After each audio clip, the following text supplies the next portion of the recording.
So here we are,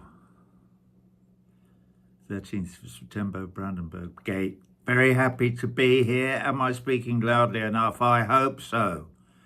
I know we're here to talk about the genocide in Gaza, but I see that you have Ukraine also on your agenda. This is my speech now. I've been watching Ukraine since the Maidan coup in 2014. All right, now I have to spool down a bit. I'll say this. I've noticed Ukraine seems to be a deeply divided country. In Kiev and in the West, it appears to be more anti-Russian than in the East, where they speak Russian and are more pro-Russian. After the Maidan coup in 2014, the people of Crimea held a referendum and voted 96% to become part of the Russian Federation. And they did. Power to the people, I say. I've got a good idea. Stop the war immediately and hold new referenda in the following oblasts: Donetsk, Lugansk, Kherson, Zaporozhye, and any other disputed oblasts. It's not rocket science. Let the local people decide whether they want to stay part of the Ukraine ruled by the disciples of Stefan Bandera in Kiev, or become part of the Russian Federation. Leave it up to them. Power to the people, I say. I know I said that before. Power to the people. Power to the people. It's only my opinion, of course. It's nice to be able to express my opinion here today. Speaking of opinion, I'm going to talk a little bit about England now, because I watched the people in Parliament Square being arrested on Saturday. Speaking of opinion, it's my opinion that Palestine Action, which is a direct action protest movement in England that has been acting to remove Elbit systems from the UK, good idea. It's my opinion that Palestine Action is a great organization, and I support Palestine Action with all my heart. Expressing that opinion in England makes me liable under what is laughingly called the law of the land, makes me liable to up to 14 years in prison. Okay, we're moving on to the genocide in Gaza. We're all here today to support our brothers and sisters in Palestine. The vast, vast majority of ordinary people all over the globe are demanding an end to the unspeakable crime that Israel is committing, not just in Gaza, but in the rest of occupied Palestine. The unspeakable crime is Zionism. Now, our leaders pretend to ignore it because it makes them uncomfortable. When they sneak a sidelong glance like that, they are reminded of our own unspeakable colonial history in North and South America, Australasia, and, let us not forget, Africa. So whether they're English or Spanish or Dutch or Portuguese or French or German, our colonial projects were never pretty. Colonists, considering themselves superior to the indigenous people whose lands they steal, always believe it is their manifest destiny to act as they please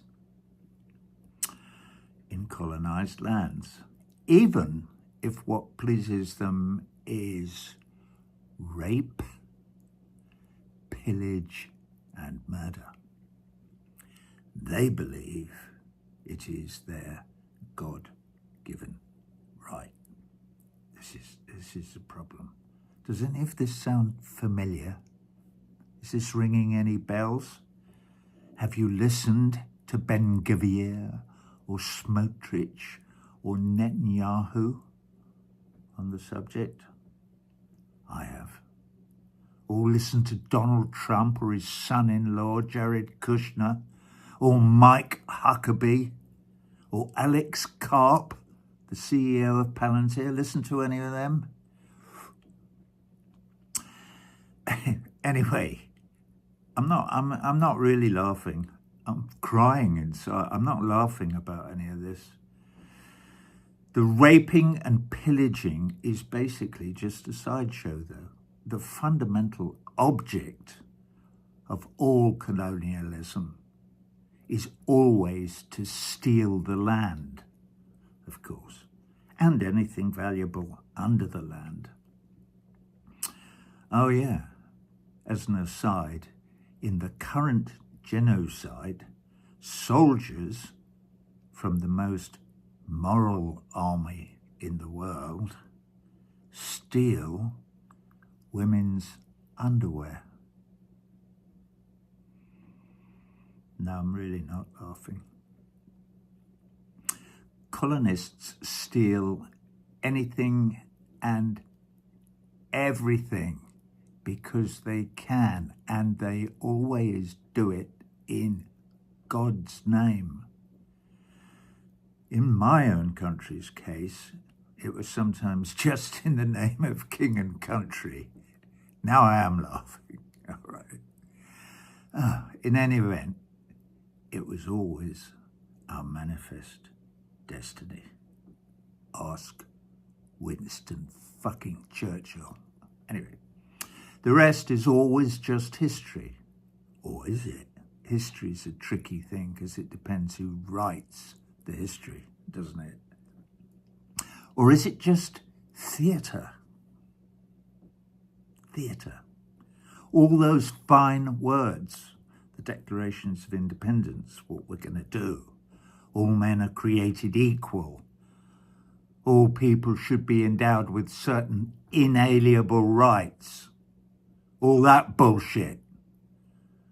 The pretense of liberty, freedom, democracy. It's all just theatre, darling. Theatre. Hang on. Where am I? I need to spool down a bit. Yeah. Let me push this up a bit. I'm sorry, I'm having to work thumb drive. I think it's called a thumb drive. And it's a bit tricky, you see. How is it in where are you? Berlin today, in front of the Brandenburg Gate. Is it a bit chilly? Hang on, here we go. All the artifact of Hollywood cannot conceal the depths of the depravity that is our common history. Of course our leaders look away like that. They fear the blinding light of truth.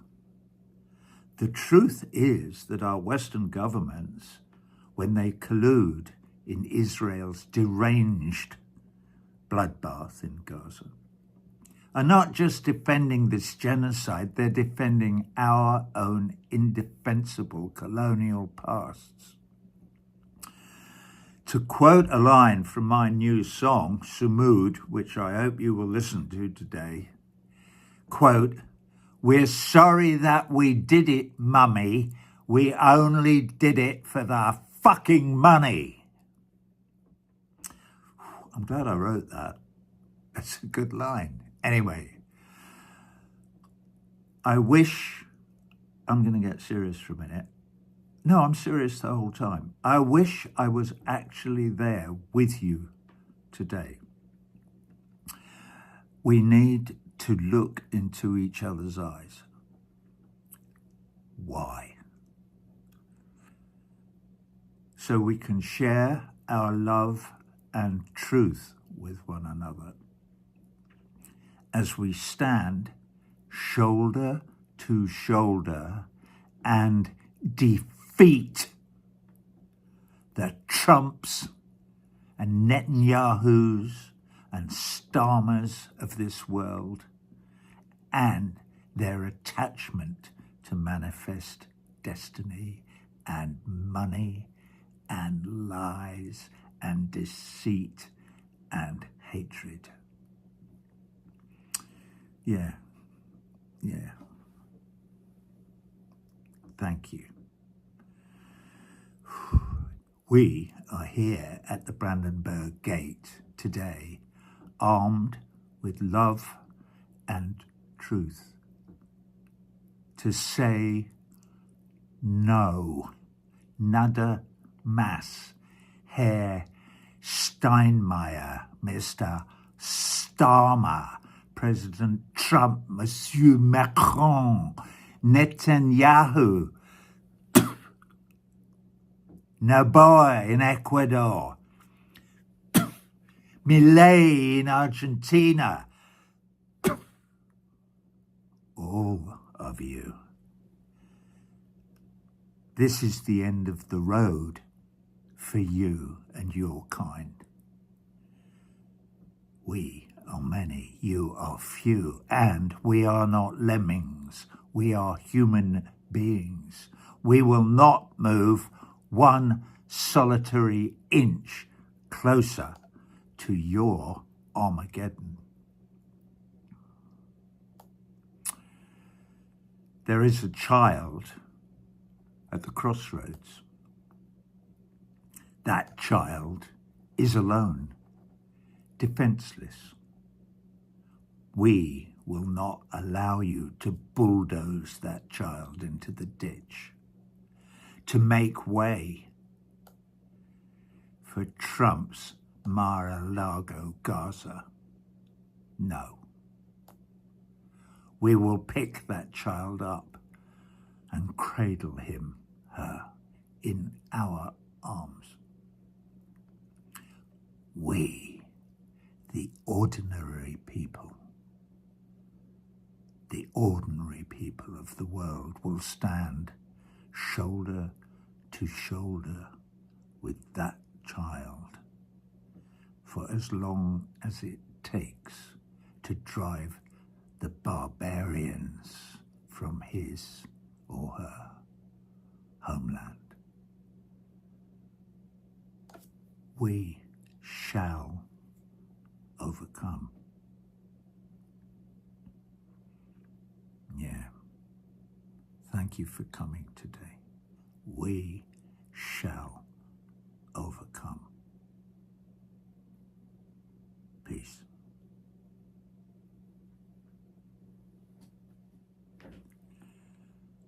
Sumud.